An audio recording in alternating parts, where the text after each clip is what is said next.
सबसे पहले बात ऑपरेशन सिंदूर पर पीएम मोदी के संबोधन की। बिल्कुल, ऑपरेशन सिंदूर और भारत पाकिस्तान तनाव को लेकर आज पहली बार प्रधानमंत्री मोदी ने देश को संबोधित किया और अपने संबोधन में प्रधानमंत्री ने कई बातों को साफ कर दिया। उन्होंने कहा कि ये नया भारत है, यहां टेरर के साथ कोई टॉक नहीं होगी। मोदी ने साफ किया कि शांति का रास्ता भी शक्ति के साथ होते हुए जाता है। यह भी पीएम ने कहा कि हम पाकिस्तान का न्यूक्लियर ब्लैकमेल जरा भी नहीं सहेंगे, आतंकीस्तान को मुंह तोड़ जवाब दिया जाएगा। इसी के साथ ऑपरेशन सिंदूर को लेकर पीएम ने कहा कि ऑपरेशन सिंदूर न्याय की अखंड प्रतिज्ञा है। 6 मई की रात पूरी दुनिया ने इस प्रतिज्ञा को परिणाम में बदलते हुए देखा है। चलिए अब आपको बताते हैं पीएम के संबोधन की वो बड़ी बातें। 7 मई की सुबह दुनिया ने हमारी प्रतिज्ञा को देखा। प्रधानमंत्री नरेंद्र मोदी ने यह भी कहा कि सिंदूर मिटाने की कीमत हमने वसूल की।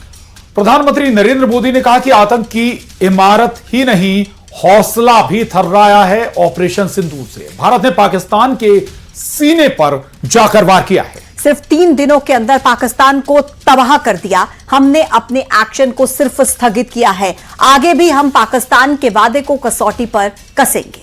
उन्होंने कहा कि हमारी सेना, अर्धसैनिक बल लगातार अलर्ट पर हैं और ऑपरेशन सिंदूर आतंक के खिलाफ हमारी नई नीति है।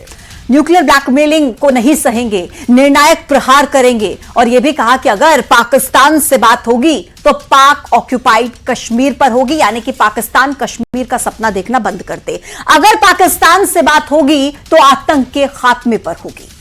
प्रधानमंत्री नरेंद्र मोदी ने यह भी साफ किया कि पानी और खून एक साथ नहीं बह सकते हैं। टेरर, ट्रेड और टॉक भी एक साथ नहीं हो सकती। बिल्कुल, आतंकवाद और बातचीत एक साथ हो नहीं सकती और आतंकी हमला हुआ अब दोबारा तो मुंह तोड़ जवाब दिया जाएगा। हम आतंक की जड़ों पर कठोर कार्रवाई करेंगे और भारत निर्णायक प्रहार करेगा अब आतंक के खिलाफ। अगर फिर कोई ऐसी हिमाकत की जाती है तो युद्ध के मैदान में हमने पाकिस्तान को धूल चटाई। आतंकवाद एक दिन पाकिस्तान को ही समाप्त कर देगा। तो ये बड़ी बातों का जिक्र प्रधानमंत्री नरेंद्र मोदी की तरफ से आज राष्ट्र के इस संबोधन में किया गया। भारत की आक्रामक कार्रवाई के बाद पाकिस्तान बचने के रास्ते खोजने लगा। पाकिस्तान दुनिया भर में तनाव कम करने के लिए गुहार लगा रहा था और बुरी तरह पीटने के बाद इसी मजबूरी में 10 मई की दोपहर को पाकिस्तानी सेना ने हमारे डीजीएमओ को संपर्क किया। तब तक हम आतंकवाद के इंफ्रास्ट्रक्चर को बड़े पैमाने पर तबाह कर चुके थे। आतंकियों को मौत के घाट उतार दिया गया था। पाकिस्तान के सीने में बसाए गए आतंक के अड्डों को हमने खंडहर बना दिया था। इसलिए जब पाकिस्तान की तरफ से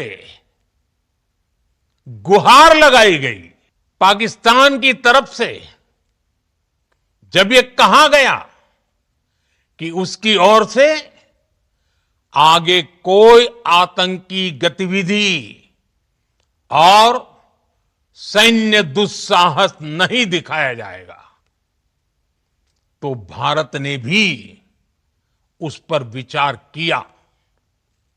और मैं फिर दोहरा रहा हूं, हमने पाकिस्तान के आतंकी और सैन्य ठिकानों पर